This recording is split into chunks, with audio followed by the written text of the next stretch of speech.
So welcome everyone to this Q&A session. Today, yes, very short presentation. My name is Lucia Mansueto. I'm the Program Operations Assistant at Africa Europe Foundation. And with me is Andrzej Lepkowski, Head of Performance and EU Tracking. And also from the AEF team, Jonathan Mitchell, that I cannot see with the camera on, but he's also joining us for this meeting.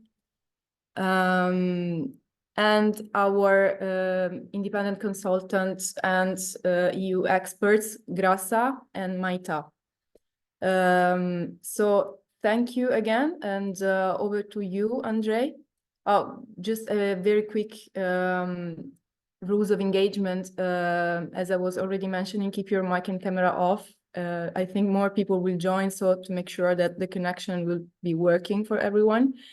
If you do have questions, meanwhile that we are presenting a very brief introduction to the call, you can drop it in the chat. And then when we will be having the interactive Q&A, you can use both the Q&A chat box and raise your hand and just speak out. So over to you, Andrzej. Thank you, Lucia. And first, let me welcome everyone to this session. It has been organized especially for you, so I'm hoping that you will get as much as possible and make sure that that the proposals that you're intending to submit are not only compliant but also are really interesting.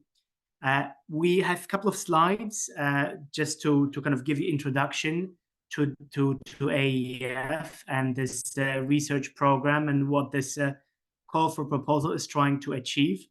So it should take me probably 5 minutes to go through them, and right afterwards we'll just open the mic to you. If you feel you have questions you want to raise, please feel free to do so.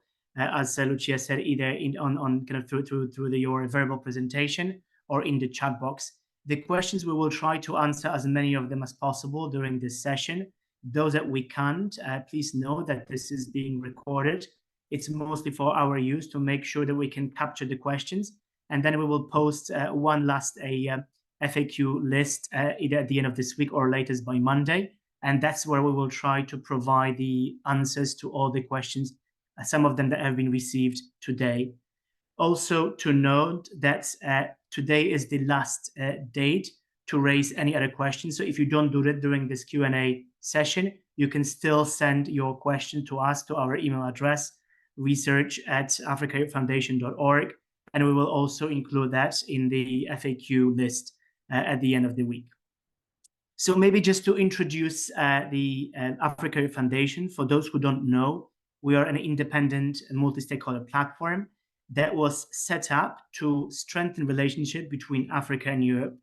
It works through a few different modalities, including facilitation of dialogue between the stakeholders of Africa Europe Partnership, including policymakers, including leaders from business sector, as well as from civil society. We also engage in strategic analysis and research, and within that framework, this call is very much originated. And finally, we engage in policy advocacy, meaning that whatever we do, whether through dialogue or through research, we try to translate into tangible products that can influence policy dialogue and policy discussions, both between our two continents, but also in the global stage. We just maybe before we deep dive into the actual call, let me just give you a bit of a context. So the call was launched in a very important moment in Africa and Europe. First, we're entering into a political cycle. We are just about to have elections in Europe. And later this year, we expect to have a new College of Commissioners of EU Commission. But also we expect that from February of next year, we'll have a new Africa Union Commission in place with a new chair and new commissioners. There is always a multitude of elections at the national level across Europe and Africa. We also are aware that there is a number of global policy discussions happening now, whether it be on the thematic area of climate, including the kind of key annual convenings like COP, but also we're aware that next year, close to the second half of 2025, we should have the next summit between African and European institutions, the AU-EU summit, this time taking place on the African continent. And in this broader context, we wanted to launch a call for proposals to first establish almost a first of its kind, a research partnership between African and European research organizations that not only will work together to implement research projects on topics that are relevant to the Africa-Europe relations, but also they're going to do that in a fairly novel way of engaging in this collaborative research effort. We also have published this year in February, the first of its kind report on the state of Africa-Europe. It took us 2 years to carefully gather data and assess in which areas the implementation of the commitments that are stemming from the last EU-AU summit that happened in February 2022 have been implemented. And in this report provided us with a bit of a template on the key areas of cooperation, but also help us understand that there are some areas that require further analysis, further research. And so for this specific call for proposals, we've selected 3 large themes that reflect the Africa-Europe key areas of cooperation, one of them being on sustainable finance, the other focusing on climate and development, and the last one focusing on science, education, and culture. So if I can just now maybe focus briefly on who this call for proposal is targeting. So we would like to invite research organizations from across Africa and Europe, strictly those that are registered either in any of the AU or EU member states, as well as the European Economic Area. This call is open to any type of research organizations, including universities, research institutes, think tanks, but also to kind of CSOs or NGOs that have very strong track record in data and analysis. We want to also make a note that this call is designed for institutions and not for individuals, meaning that to be eligible, you need to apply through research institutions. And the application needs to very clearly state that this comes from a specific research institution that are, as I said, registered in EU or AU. We also want to make sure that it's very clear that because of the objectives of this call, i.e. also to set up this research partnerships between African and European organizations, each application needs to be submitted through a partnership already, yeah? And we call this 1+1 formula, meaning it needs to be a partnership that is composed of at least one organization from Africa and one organization from Europe. One of them will need to be, we need to kind of be agreed to be a lead organization and therefore be the main contact point for us. But nevertheless, there needs to be at least 2 or potentially 4, 6, 8, etc., yeah, with one lead organization and the rest being co-applicants. We have included a full list of eligible countries in one of the annexes that you please feel free to revert to. Yeah, it's Annex 6. So first of all, just to remind that we have published a fairly detailed guidelines document that we would recommend everyone to read before contacting us with any questions. But just to recap, please make sure that your application is submitted to our email address, which is research@africaeuropefoundation.org. Your applications need to be received by close of business on the 23rd of May this year. And the close of business is 5 p.m. in Brussels time and 6 p.m. Addis Ababa time. In your application, you will be required to include 4 annexes. Yeah, Annex 1, which is the template for the application, and then Annex 2, 3, and 4.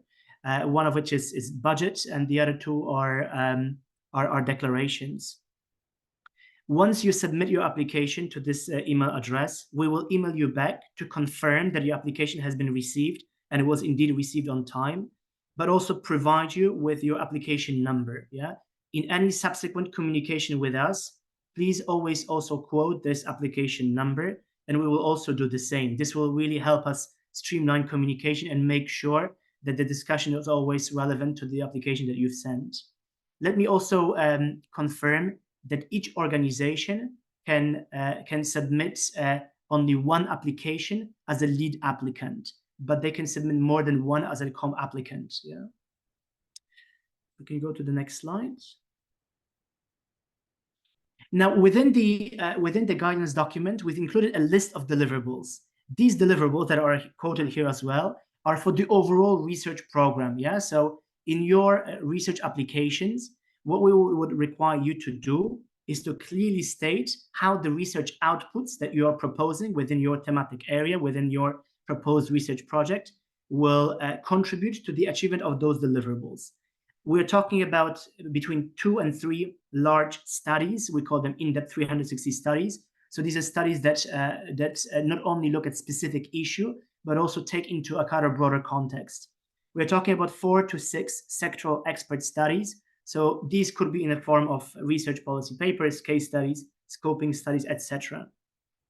And then we're talking about a number of dissemination deliverables, including 6 campaigns or meetings that will disseminate the studies that I just mentioned before, as well as specific policy advocacy documents, including such as policy briefs, briefing notes, bulletins that will essentially turn the content, the outcomes of your research projects into brief documents that can be used for policy advocacy.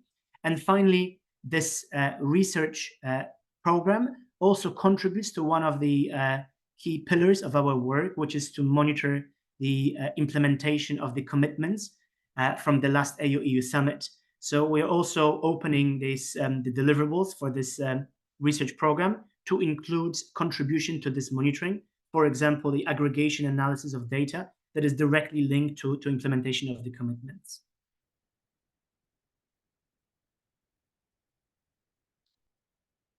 Right. So if in terms of the focus of the research projects, so I would invite you all to first revert to the report I mentioned before, the State of the Africa-Europe report 2024, which we published in February of this year. And as I mentioned, there was a number of key thematic chapters here, the chapter on climate and development, chapter on science, education and culture, as well as chapter on sustainable finance. These are very broad thematic areas. And within those, there are specific areas of cooperation. For example, under climate and development, we look at infrastructure, we look at connectivity, we look at agriculture and food systems, as well as climate change, climate adaptation. And the science, education, and culture, we have everything from the collaboration between universities through student exchanges to collaboration on culture, including the sectors of innovation. And finally, sustainable finance covers everything from debt and sustainability through SDR reallocation, through taxation, illicit financial flows, as well as ODA, and innovative sources of finance. So we would also want to make sure that within your proposals, it is clear that you can include more than one research project and touching on more than one thematic area. It is up to you to propose as many research projects as you wish within one proposal. You're also welcome to propose another topic which is not directly linked to those 3 key thematic chapters, but please make sure that you provide strong rationale why you think now is a good time to investigate this other issue. And in any case, this needs to be directly linked to the current priorities between Africa and Europe and our relations.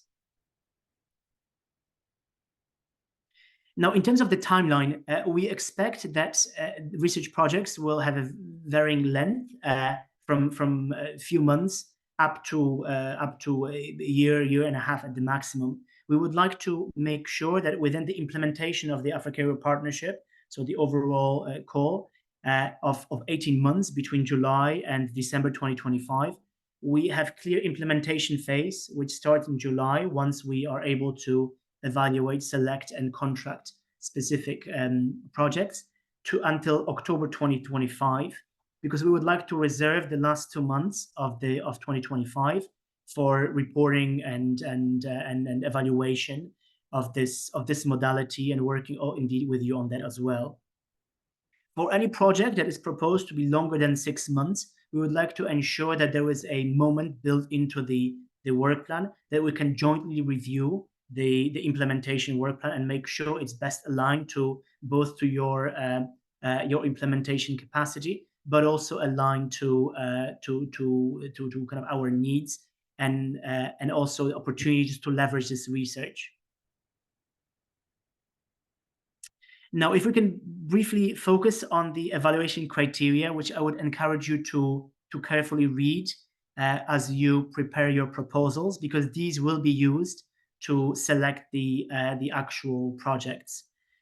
The first criterion is on relevance of the proposed research project, and here by far the most marks, the highest scores, are given to the relevance of the proposals to the objectives and priorities of this call. That includes the thematic areas and sectors that I've mentioned before.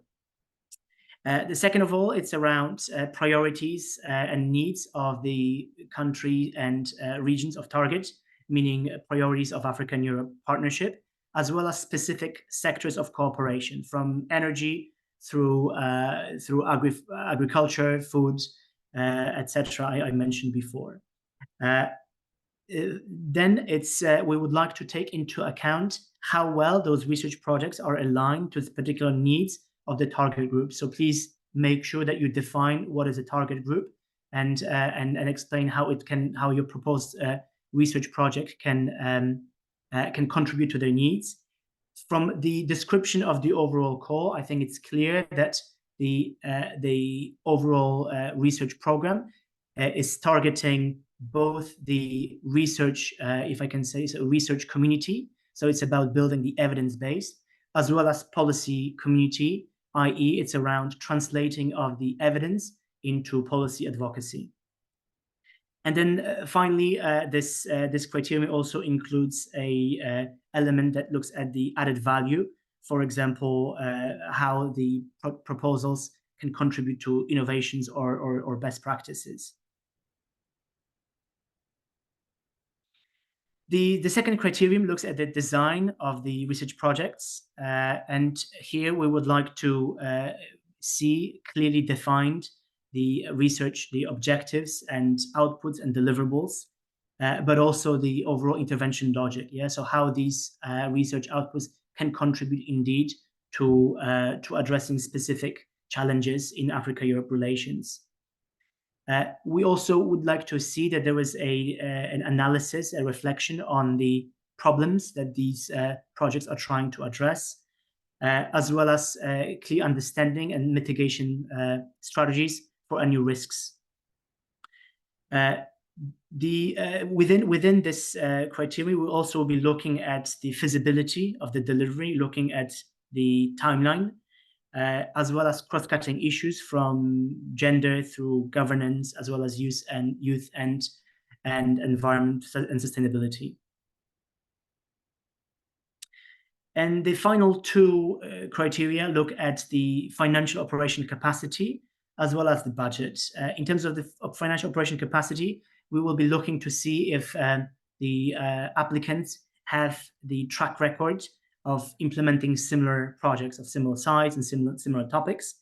Whereas in terms of the budget, we'll be looking at how appropriately the activities are budgeted, are resourced in your submissions, as well as the kind of the cost effectiveness ratio, looking at the overall cost of the proposed projects and the overall contribution to the deliverables that we set for the overall research program.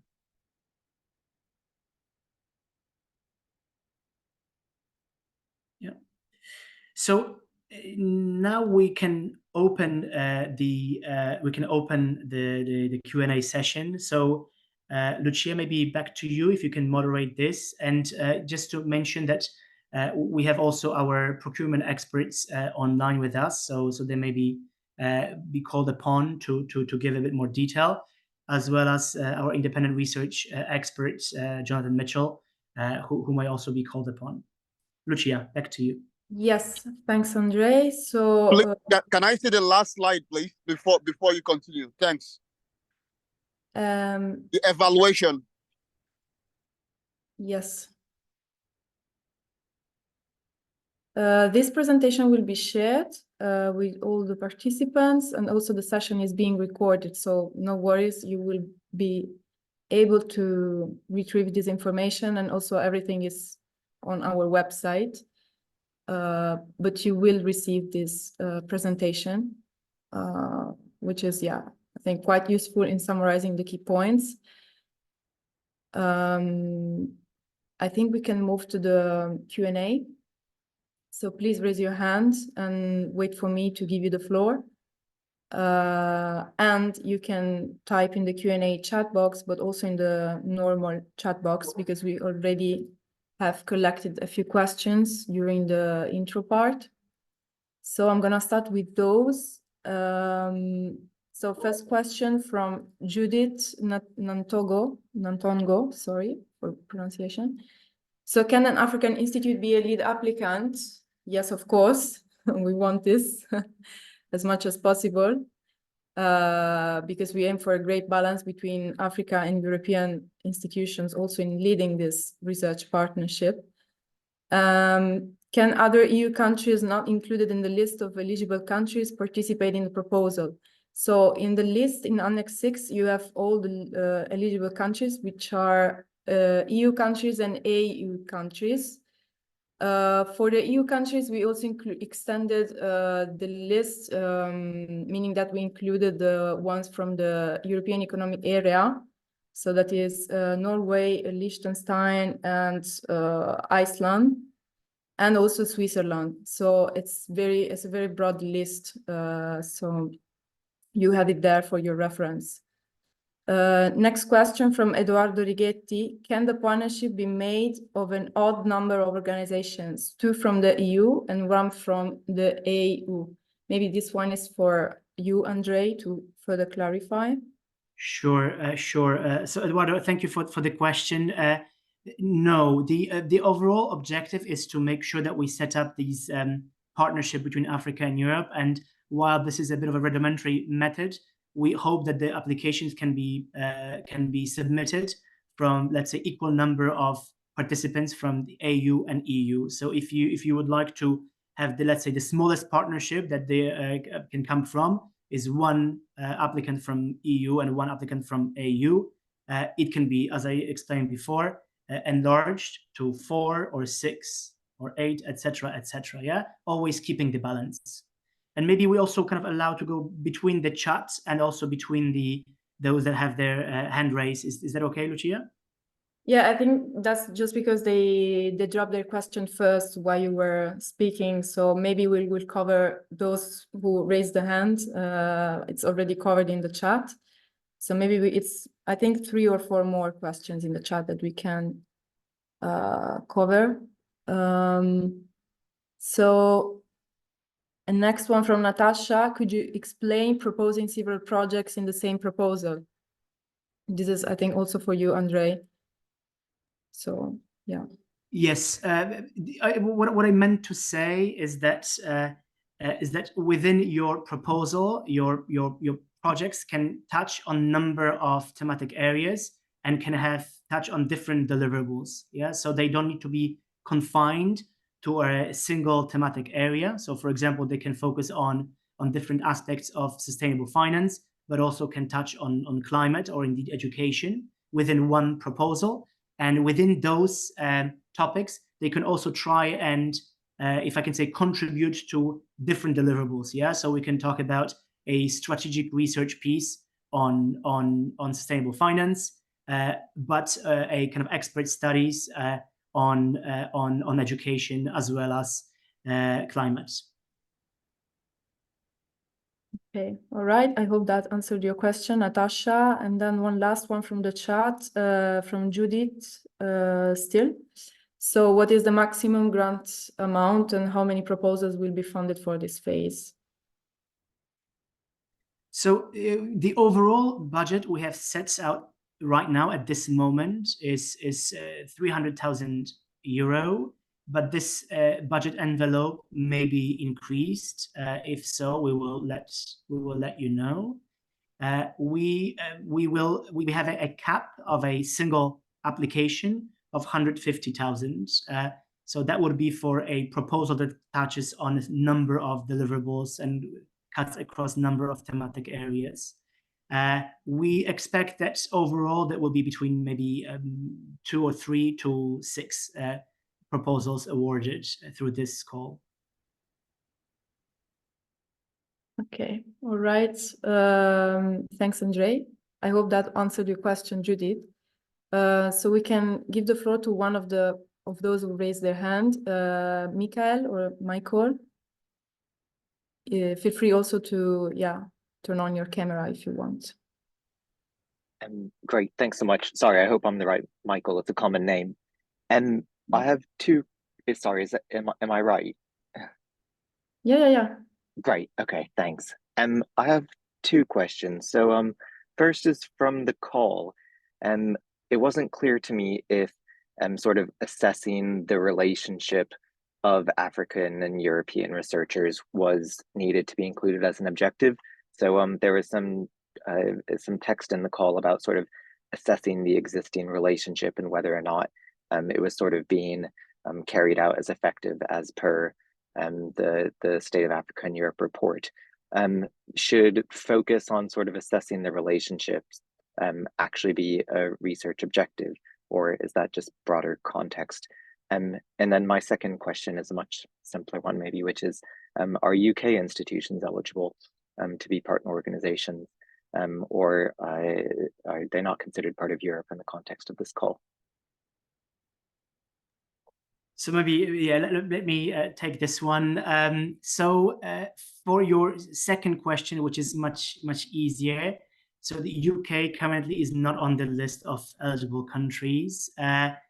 However, we know that a number of UK institutions are also operating through other kind of institution subsidiaries located either within EU or actually some of them even across Africa. So these kind of modalities can be explored for this call. On your first question around assessing the performance of Africa-Europe relations, so that is directly linked to one of our pillar of work, which is just monitoring of the implementation of summit commitment, the latest AU summit of February 2022. So one of the deliverables that is on the list is around specific contribution to this pillar of work. So it's not to say that all of the proposed research projects should have this aspect, but if your organization is interested to contribute, there is a way to do that through this research program and look at specific implementation of some of those commitments, still linking to the thematic areas. Yeah, so whether in finance, on climate development, or education, science, and culture. Brilliant. Thanks so much. All right. Thank you, Michael. I think we can give the floor to Shola. Can you hear us? I have one question regarding the partnership. So can we have 1+3, meaning one main applicant and then 3 co-applicants? Is that allowed? Because in the proposal I saw it's 1-to-1, and there was another part of the proposal call that also said having other co-applicants would be an advantage. So I'm wondering, can there be 1+3? Yeah, I'm not sure, Lucia, you can probably clarify as well, but indeed it can be 1+3, just following still the same formula, meaning that if there was 4, at least 2 need to be from Europe and at least 2 need to be from Africa. Yeah, it's up to you to decide which of those 4 organizations will be the lead applicant and therefore formally be submitting on behalf of the overall partnership. Yeah, but indeed it can be 4 altogether. So just a follow up. So it means that we can't have 1 in Europe and 3 in Africa. That is not allowed. No, that is not allowed. It has to be in the context of 4 applicants submitting a single application. 2 need to be from Europe and 2 need to be from Africa, indeed. Thank you. Okay, thank you, Shola. Arif? Thank you, Lucia. Well, actually, it's not a question, but also sort of an encouragement to you and to Dr. Andre. So I present myself. It's Arif Abjalil, the African Youth Ambassador on Peace to the African Union. So thank you so much for this initiative, and I wish you all the best. And we will make sure that more of these Q&A will be held before the grant proposal, so that we can share it with the maximum youth, especially in our continent, Africa. So thank you so much, and back the floor to you. Thank you, Arif. So kind of you. So unfortunately, we won't be able to get more questions as of tomorrow. So today is the last day to submit all of your questions, also via email. But we will share this presentation again, and this session is also recorded. So that will be shared, will be on our website, on our social media. So no worries regarding this. But so please, let's make sure that if you have more questions, keep asking, and we are here for this. I'm gonna take a couple of questions from the chat. So we have Amandine asking, could you further explain the rules regarding partners contributing to the budget of the project? So yeah, I don't know, maybe also our procurement expert want to jump in this question.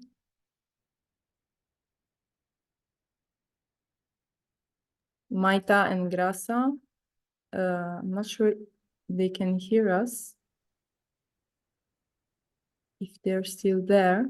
Yes, I'm still here. I'm oh, here. okay. Just if you could repeat the question, please, because yes. it's So we are talking about the budget. Can you hear him? Yes. Okay, we are talking about the budget. So, and maybe we can also go back on the slides. So regarding the partners contributed to the budget of the project. I mean, it's more if there is a percentage or a limitation percentage for the partners about their financial contribution to the project. Is that the question? Yeah, maybe Amandine, you can raise your hand, or maybe you can type again in the chat to make it more specific.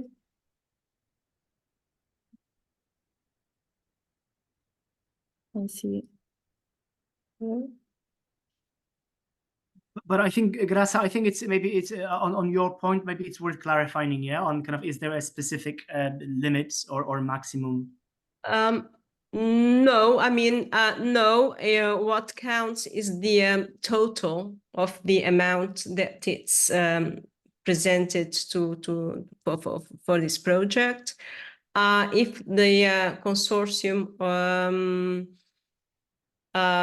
finds a way of some of the partners, they let's say, supposedly they contribute with 10%, another is 20%. There's not an issue, in fact. That's not. I mean, there is not a rule on that, and the rules are not also in the guidelines in this sense that there is a certain amount, for each contribution, to cover a let's say a value or a percentage.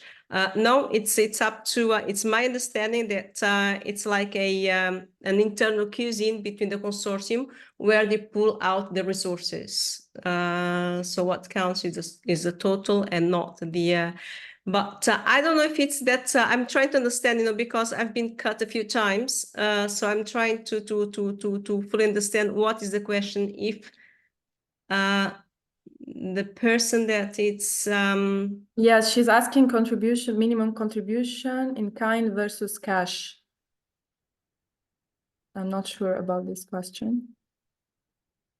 I can talk if that helps. It's just in some partnership grants that I've done before, you can count some contribution that are not necessary like cash contribution. It could be, let's say, somebody who's working for the industry partner and who is going to be paid to work on a project or things like that. I don't know if there are any kind of rules or how you count the contribution. Does it have to be money put in the budget, or can it be like in salaries or accessibility to access to the facilities or things like that, basically? All right, you're speaking about the contributions in kind or in right, and the breakdown of the expenses. It's what you're more talking about, right? If I understand. Yes, indeed. Okay. Well, that's something that should be discussed. The way that we are not for this type of project foreseen contributions in kind, as far as I understand. So everything that has to be related to the salaries or like that has to be breakdown in the human resources template. But no, honestly, I really don't know if it's acceptable in contributions in kind. It's something that has to be further discussed, in this. Andreas, maybe we could provide more, or might, but it has to be fully justified. I mean, based on the guidelines, if the contribution in kind can be accepted or not. Yeah, I think maybe just worth kind of clarifying here, Amandine, that under this call for proposals, 100% of the eligible costs can be kind of reimbursed. Yeah, so meaning that we do not require any additional financing. So the projects can be self-contained within within this call. And so if I'm not sure if that answers partly your question. Yeah, no, it does. Thank you so much. That's basically something I had not understood from reading the main form. So thank you so much for saying that. That makes sense. No worries. But I think on the broader point of kind of a contribution to those proposals, I think it's always welcomed if someone has additional funding that wish to contribute, and maybe we can have a think on how this can be then presented in specific proposals. And we can post clarifications in a couple of days for those who still wish to do so. Okay, that's perfect. That's very clear now. Thank you so much. Thank you for the question. Okay, we can take one more from the chat, and then I'll move to the raised hands. So Marion Tafani, can you confirm the expected start and duration of the research project? It's 1 year and 2 months, and all the deliverable lists shall be included in the proposal. This means it is unlikely that new data would be collected for those projects. Andre, I don't know if you want to take this. Yeah, so just to confirm that the implementation phase of this call is from July, or from when the selection process is completed, until October 2025. So we're talking about 1 year and 4 months, with the final 2 months of 2025 reserved for evaluation and reporting. That means that the research project, apologies, research projects need to be confined within that period, and they can last up to, you can propose whether it be a couple of weeks, couple of months, up to this duration of 1 year, 4 months. In terms of whether your proposed research project needs to include all of the deliverables listed, no. Yeah, there's the list of deliverables is the overall list of that needs to be delivered, that we hope can be delivered through this overall research program. Yeah, so through all the funded projects, we want to ensure that we deliver those. There's this list of deliverables there, and in your proposals, you need to make sure that you are very clear how the outputs, how the deliverables of your project contribute to the overall delivery of those listed deliverables, if that's clear. Yeah, thank you. And so there's also a question about a new data collected. So Yeah. there was, I think, I think there is space to collect data, but indeed, the way that this call for proposals is designed is that it's not focusing on primary data collection. Yeah. So while I think, from my experience, it might be possible to engage in some on the ground data collection, it's probably not going to be that easy. I agree, given the time frame. So we expect that within your project proposals, you can not only provide topics, but also recommend the type of methodology that can address those kind of research questions, and also address the kind of within the constraints of the duration. Is it okay, Marion? Did it answer your question? Yeah, thank you. It's more clear now. Okay. I also saw that you asked if the EU-AU consortium can build on an already existing partnership to strengthen it. I mean, yes, of course. And we can move to the raised hands. Aladdin, I saw you had your hand on for a while. Can you hear us? Yep. Thank you very much for the presentation. I've got a couple of questions and misunderstanding regarding to the partnership.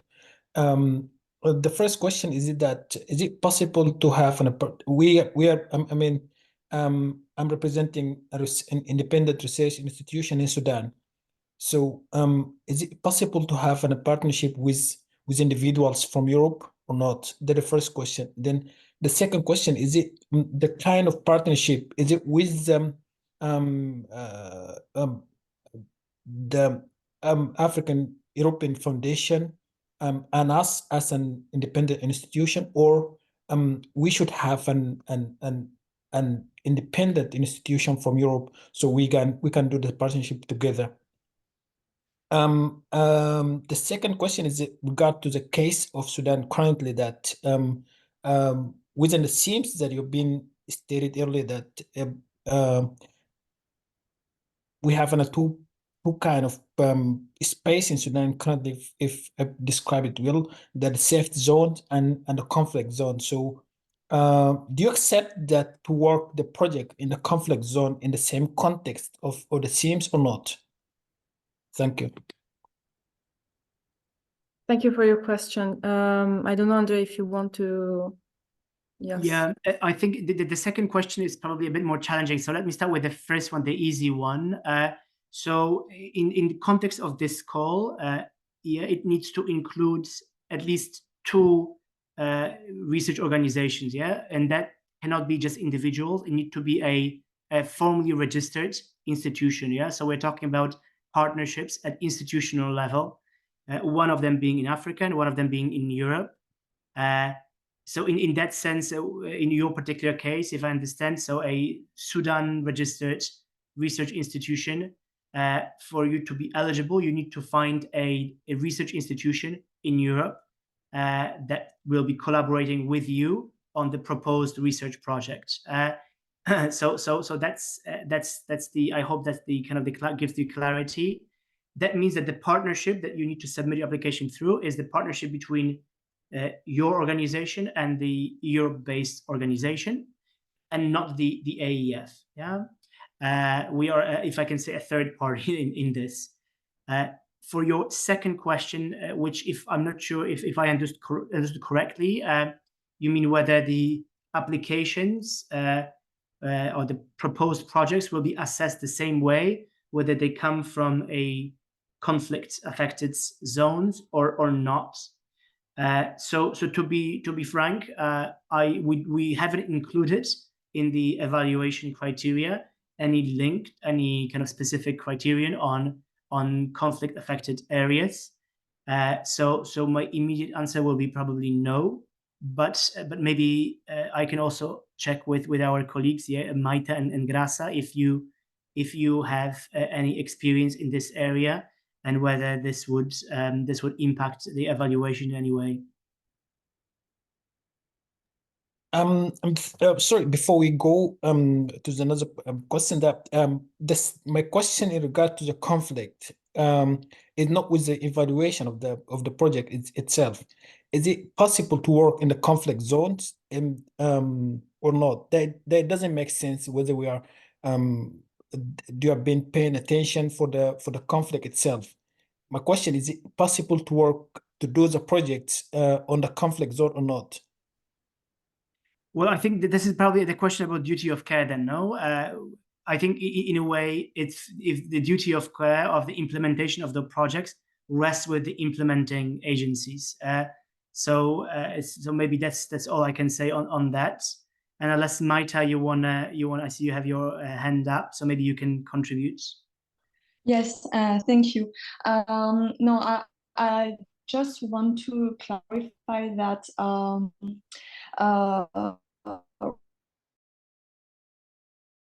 it's absolutely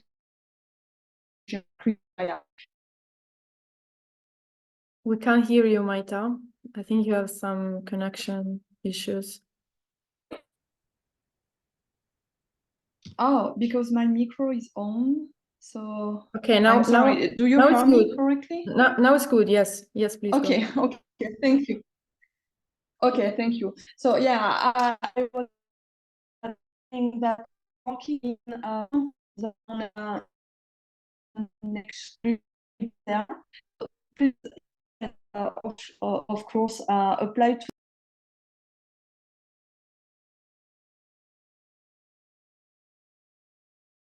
We lost Maita. I think she will reply in the chat, so we don't miss precious minutes. Just quickly, I go back to the chat. I think this is a quick one from Jessica. Can we have an associated partner who's operating from the UK, Australia, not being a financial beneficiary, but dissemination? A partner, meaning that it's not part of the application process. It's not a partner in the application. Did I understand correctly, Jessica?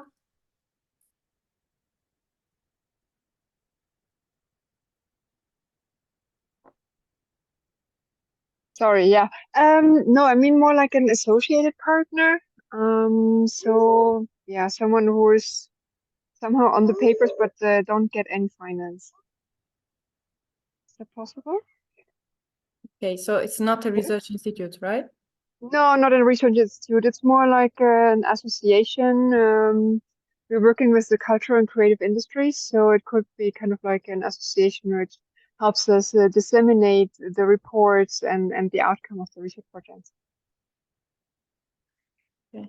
Is that possible? Yeah, I think, yes, Jessica, yes, it is possible. I think within the application, there is a specific subsection that talks about this kind of added value, but also there's one that talks about kind of describing broader network that can be leveraged for this. So this is specifically where you can mention this, but strictly speaking, they are not part of the proposal, meaning they're not an applicant or co-applicant. Yeah. So other than describing this as a broader network that can be leveraged for delivery, they are not a party to the agreement. Okay, so we should then include them as a broader network partners. Indeed, this is the section that you can indeed introduce them and provide specific value added, as well as potentially any specific activities that they would be tasked to do. All right, thank you. Thank you. Thank you, Jessica.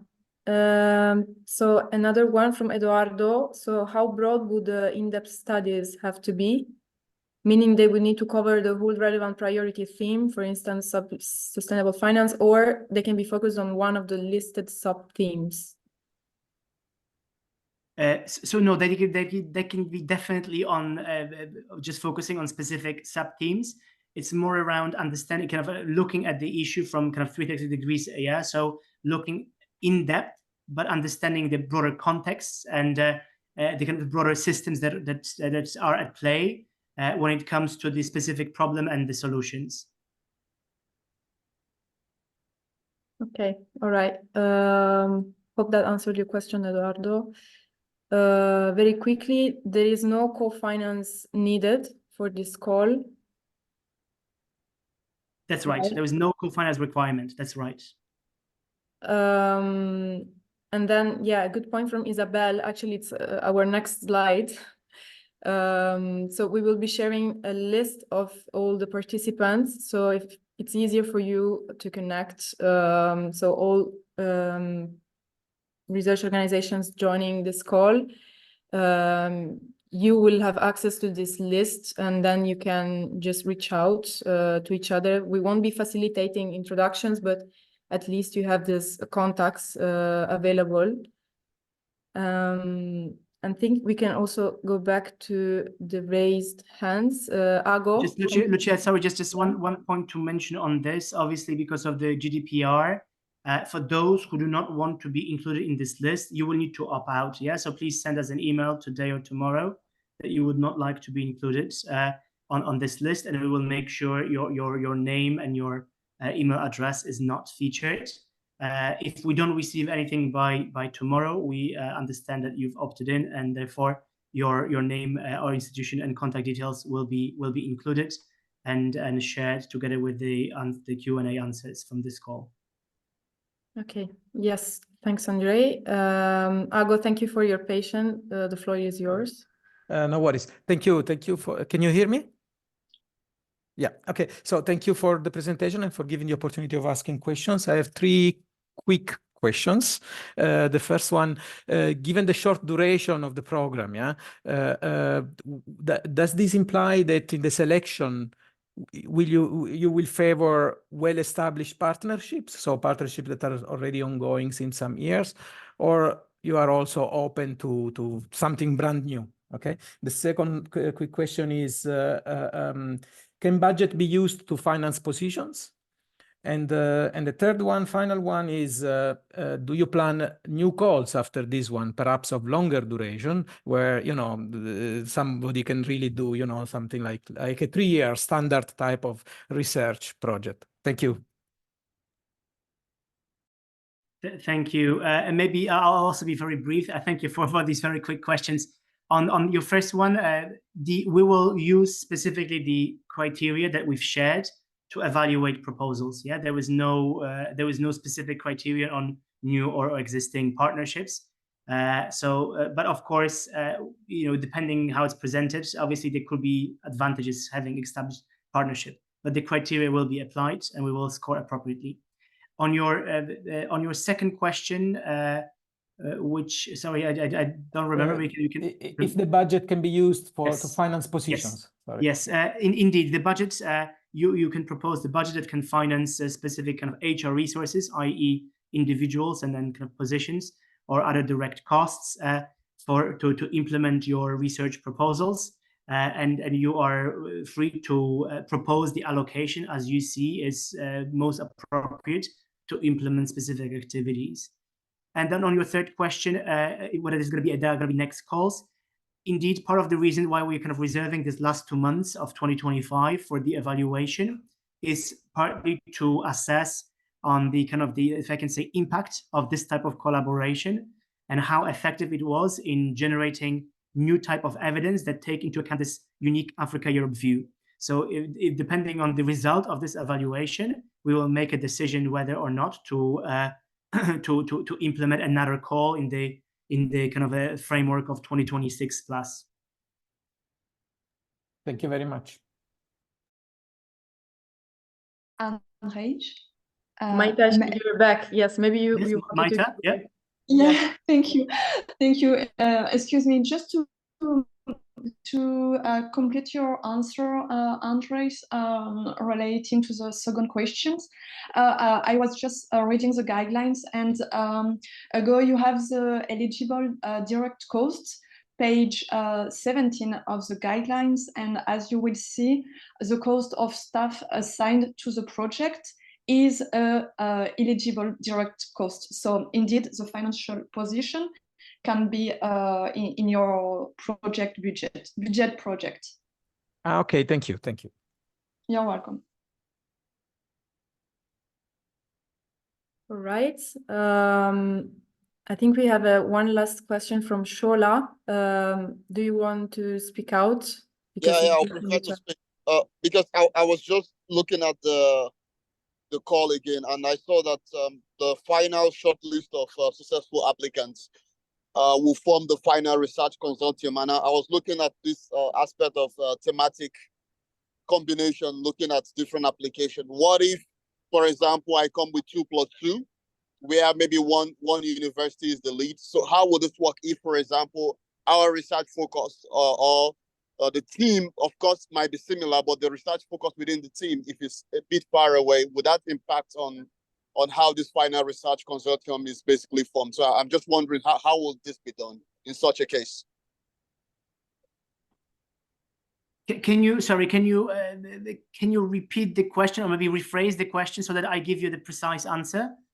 So let's say a project where you have 2+2, and within the 2+2 there is a lead applicant from Europe and the other two also from Africa. Just like you've corrected me that that is the right way to go about it. If within the team, let's say science technology, we are focusing on software, sustainability and software development, and all the other selected shortlisted teams are in marketing or maybe in space science, something that is a bit far from what we are doing, how will you then form this final research consortium? That is just something I'm trying to wonder, or maybe I would like to hear your opinion regarding that.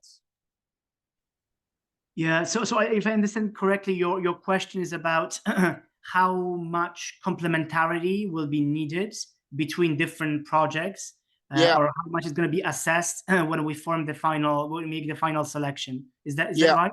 Yeah. So I think maybe if I can kind of start by saying that we've set out the themes as very broad themes of general Africa-Europe cooperation, precisely to allow us to, if I can say, catch as much as possible interesting research ideas from African and European research institutions. So if I can say first, I wouldn't worry if your topic seems to be quite niche, because it does not mean that it will not get selected. Quite reverse, if it's appropriately strongly motivated, why it's worth investing in this specific evidence in this particular moment, i.e. always referring back, and maybe that's something we haven't mentioned enough, is that we definitely want to use the outputs of these research projects as part of the overall policy advocacy. And that means that they need to then be able to be translated into advocacy products. And there is, some deliverables I specifically put in that format, but also they need to be timed in a way in terms of delivery to be useful for specific international milestones. Yeah. So for example, if we talk about issues around climate and development, one of the important milestones in 2024 and 2025 obviously will be COP. And so if you think about structuring your research projects, it's good to take into account when those research outputs will be most relevant to be produced and then disseminated so that they can have maximum impact at COP. Yeah, once COP is gone, even the best research study that could contribute is less relevant, if I can say so. And that's a kind of important, maybe underlying message to everyone. Please take into account policy and political calendars between July 2024 and kind of October, November 2025. In terms of kind of to answer your question further, we have not made a predefined allocation of funding for each of those broad thematic areas, meaning if we receive a lot of very interesting projects that are in one thematic area, in theory, that is possible for us to invest in just one thematic area. Yeah, but seeing how much interest this call has generated, coming from different expert backgrounds, we hope to receive a good host of applications that cover all the different large themes, though we do not expect to cover all of the subsectors within those themes at all. So it's not an issue there. Shola, is that clear? As if yes, that is clear. Thanks. Thank you. Thank you, Shola. I think we don't have more questions, not even in the Q&A box. So I think we can close it now. Thank you very much for joining us. Again, we will be sharing this list. Please let us know if you do not want to be included. And we will also share the PowerPoint presentation and the recording of the session. Thank you very much, and we look forward to receiving your application.